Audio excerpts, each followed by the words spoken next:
semana aí, abençoado por Deus, pra você e família.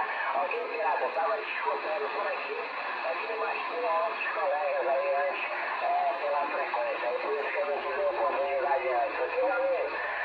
Mas fica um abraço pra você, um bom dia, ok, meu amigo, aí o pirata com a permissão do Mendes, aí por São José dos Pinhais, né? Pelo Paraná.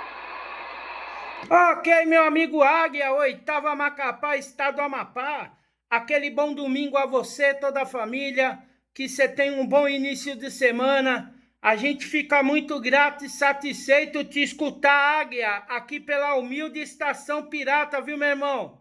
A gente fica muito grato e contente aí pelo menos ter contestado a gente por aqui, viu? Ok, pirata. É um prazer, uma satisfação aí pela frequência, ok, meu amigo? Você chegando já bem aqui pela Oitava Macapá, já dando uma melhorada aí pela propagação, ok? Com a sua permissão, ok, meu amigo? Com a sua permissão, eu vou deixar novamente aí com o Mendes, ok?